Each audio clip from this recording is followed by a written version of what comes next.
I was maybe halfway around the small lake when I first saw them, two large Sandhill Cranes picking their way through the bog on the opposite side. Of course, I was thrilled to see them, and they were incredible. These are big birds. As I threaded my way along, I must have somehow begun to encroach on the area where they perhaps had their nests, for they became increasingly animated. And again, these are big birds. They can stand 5 feet high and have wingspans of 6 or 7 feet across.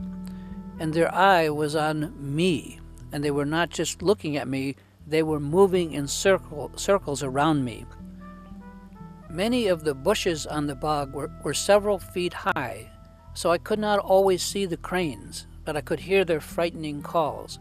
I didn't say frightened calls, I said frightening, because they were eerie, and the cranes began running through the bushes, circling me, working together, and they moved fast.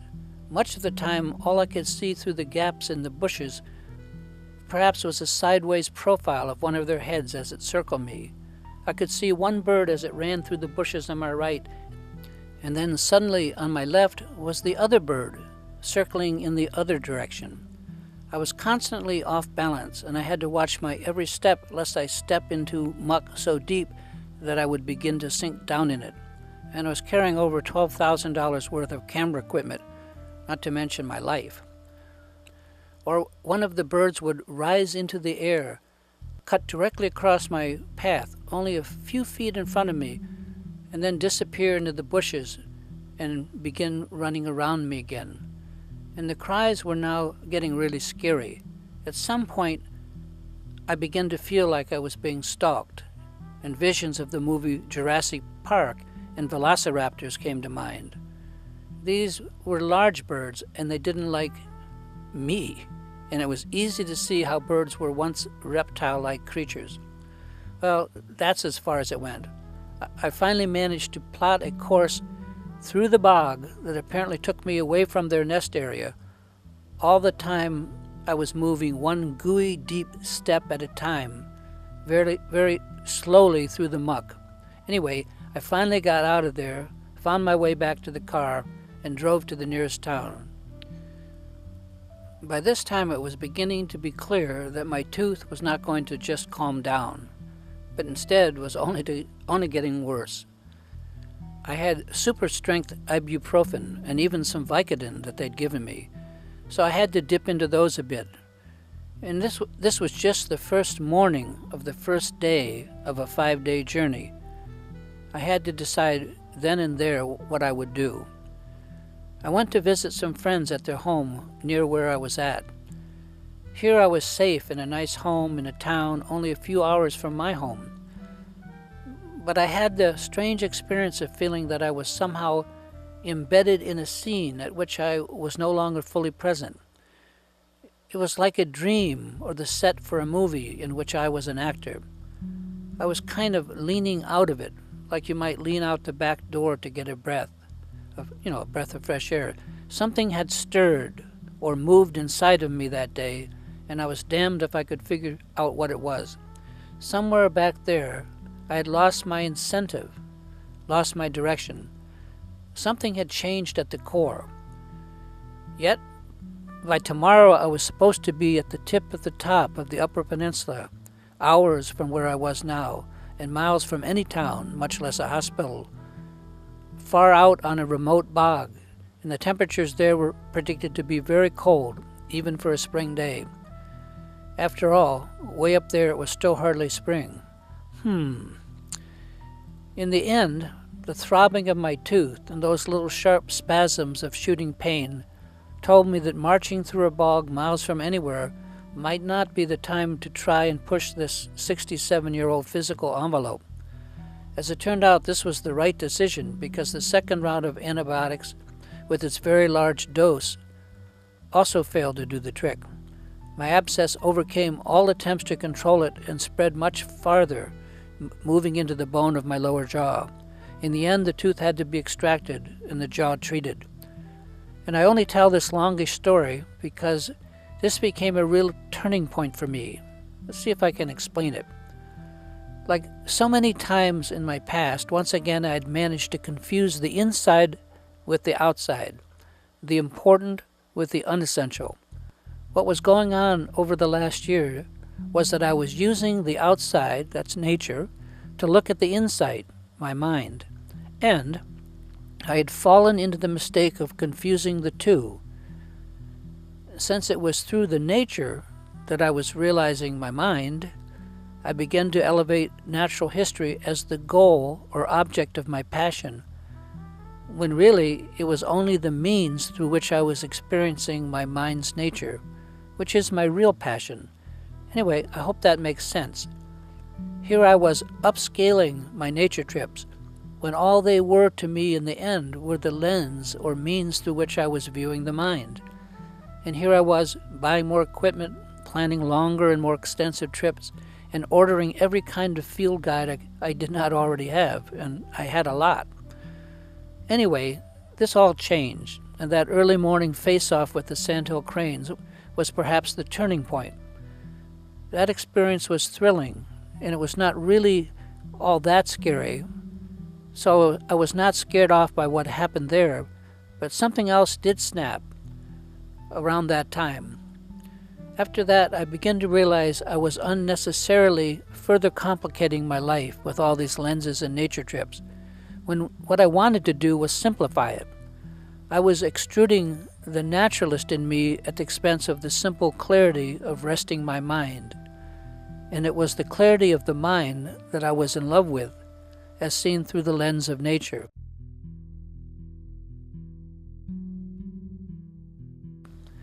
It's just the old baby and the bathwater thing.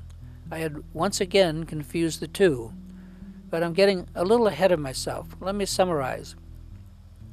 Quite early in the spring of 2009, I began to notice that the very special clarity that came when I patiently peered through the camera lens, waiting for the wind to die down, that same clarity was now present without any camera at all. What before was made possible by my concentration and a really tack-sharp lens had now kind of overflowed into the rest of my life. Then one day I realized that I did not even have to bring a camera. I didn't need a camera with me at all. This clarity that I had very carefully nourished the entire preceding year through doing photography had become the rule rather than the exception. In reality, it was not about cameras. It was not about lenses. What it was about was clarity of mind. That was it. I began at that point to get it. Now I found that just walking along a road, looking at the vegetation or whatever, produced the same result as hours of painstakingly peering through the lens. My mind was already somewhat lucid, and I could more and more just rest in the beauty of nature around me, whatever would just present and reveal itself to me, and without the need of a camera. It became clear that I really didn't need a camera anymore, and at first this really puzzled me. Whoa, I thought, now I have these great cameras, all these fine lenses, and whatever technique I had managed, and I don't need them? That's right. That's what happened. It took time, but I increasingly became aware that what I had loved all this time through the photography was what was happening within my own mind. All that gear was just a scaffold to build a stable practice, and once built, the camera equipment, as wonderful as it is, was just an empty cocoon as far as I was concerned, for I was now already gone. This was at first disorienting, to say the least. It's easy for me to write about this now, but it took a while for all of these thoughts to really sink in, and it was not until I made my yearly trip to see my Dharma teacher in late June that it all came together. 2009 was the 21st year that Khenpo Kata Rinpoche was offering a 10-day Mahamudra intensive at KTD, and I had never missed one. In fact, seeing and studying with Rinpoche for those 10 days each year was the highlight of any year. and 2009 was no different. Being with Rinpoche for 10 days each summer means so much to me. For one, I found that I'm always the best kind of me when I'm with him. When I'm present and within the embrace of his mandala. And going back home after the 10 days was always something of a mixed bag. Driving the 800 miles back to our town, filled with Rinpoche's blessings, much of that grace which I would soon manage to fritter away as I settled into my more ordinary life. But this year was going to be different. It was different. Part of the Mahamudra practice I'd been doing during those early morning camera practices included a very special form of Guru Yoga, which I can't detail here, but the idea is simple enough. Guru Yoga is nothing more than connecting with your teacher, taking that connection to heart, and then mixing your mind with the mind of your teacher. That's it. There are many, many forms of Guru Yoga, so it's not any kind of secret. I had been practicing that along with my Mahamudra training. And I had done Guru Yoga before, during the 2 Nundros I completed, so I was familiar with this kind of practice. However, where before I had painstakingly marched through the practice, keeping count of how many this or how many that I'd done, and how many more I needed in order to complete the practice, my recent Guru Yoga practice experience had been different. In the last year, as I was doing the microphotography, I was also very much taking to heart this particular Guru Yoga practice and doing it as often as I could remember to do it, and actually somehow mixing my mind with that of my teacher. I really enjoyed it, and I did it joyfully, but I had little awareness of the effect of this practice on me until I traveled to our monastery for our yearly visit with Khenpo Rinpoche.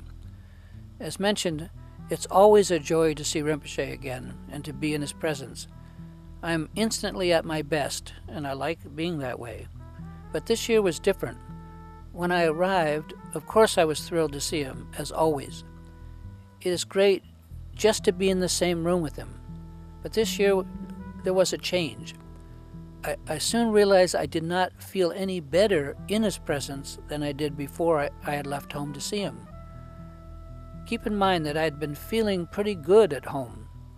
In fact, the Rinpoche that I had been mixing my mind with through Guru Yoga and the Rinpoche I experienced at the monastery were exactly the same this time.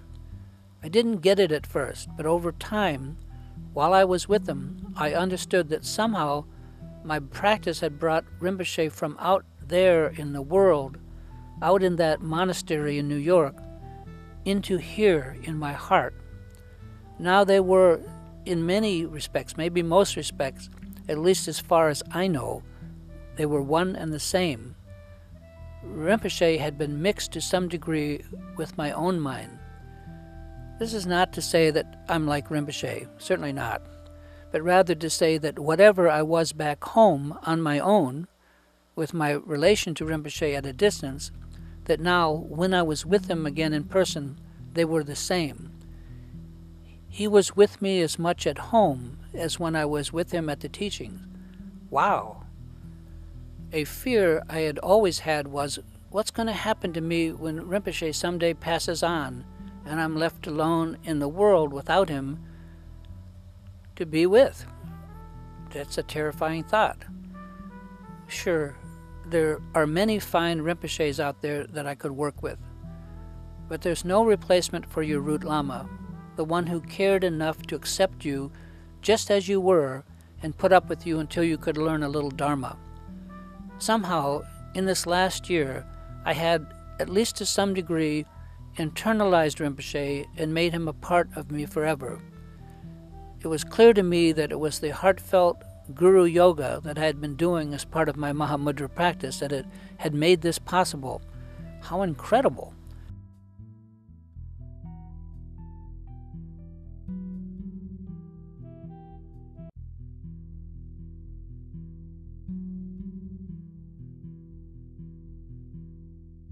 I had brought my camera and several important lenses along with me to KTD and had planned to use them in the early morning. You know, shots of mountains, clouds, rising mists, the fog, all of that. But once there, I seemed to have lost all interest in photographing anything. And I wondered, what was that all about? One of the 3-year retreat lamas at KTD, whom I consider a close friend, was kind enough to listen to my recent practice experiences, what I have been relaying here to you, and his comment hit me like a freight train. What he said is that my experience with photography and all that it entailed was right out of a Dharma handbook, pure tradition. Mahamudra practitioners are encouraged at a certain point in their practice to go out in the wild, to caves and faraway places and meditate, once they have received the pointing out instructions, and while in those places begin to actually practice and train in Mahamudra. And I had just done a modern equivalent. I had not left town, but I had spent my most important time away from people, out in the fields and woods, watching the sunrise again and again, all by myself. It was this solitary time during which my practice was able to settle in and stabilize. And my friend pointed out that once stabilized, my need for some solitary time had evaporated. This was perhaps why the camera and photography thing was just naturally kind of dissolved. In fact, once Mahamudra has stabilized, it's customary for practitioners to re-enter society and test their mental stability in the midst of crowds, day-to-day business, and all other challenges. And along with that need to be alone that went away, so did my need for cameras and interest in photography, just gone. And this is exactly what was happening to me.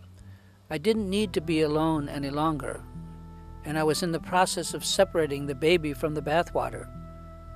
The baby was my Mahamudra practice, and the bathwater was all of my camera gear and my need to practice through it. I didn't need the support of the camera any longer. I also did not need to be out in nature all the time, either.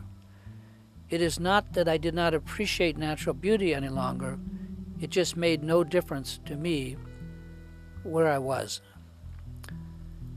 So there you have at least a brief account of my experience so far with Mahamudra.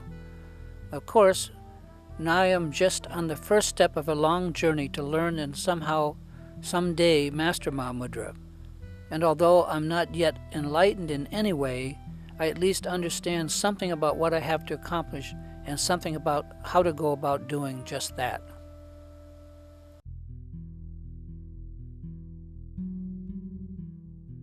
It has been some years since I wrote the notes on which this story on these 3 videos has been based.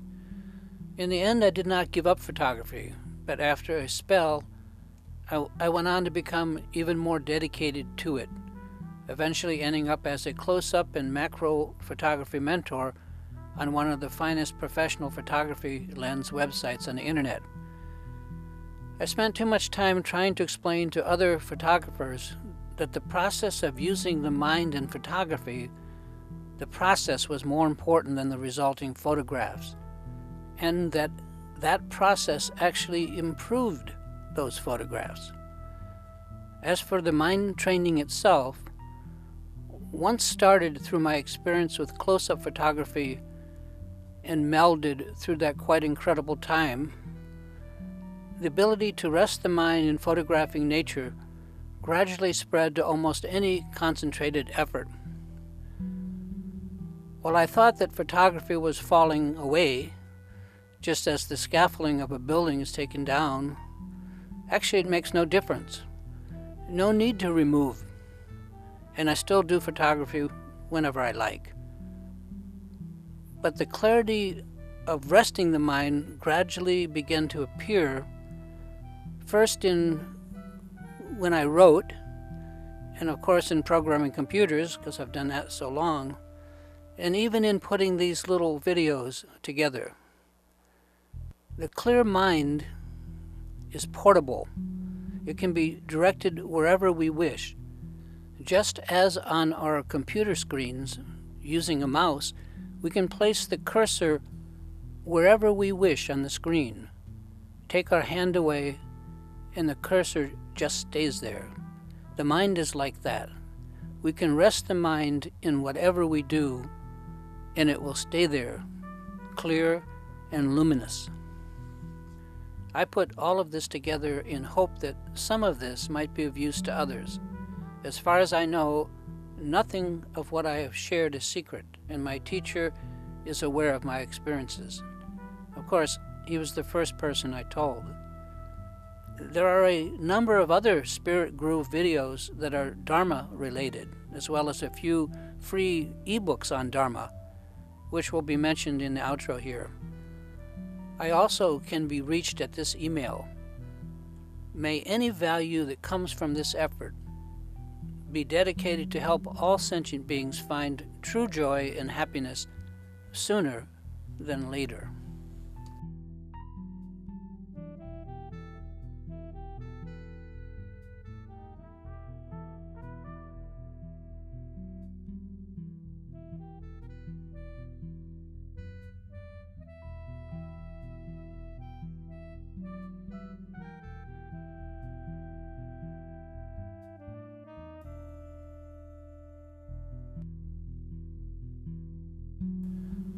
I hope you have enjoyed this segment of Spirit Grooves.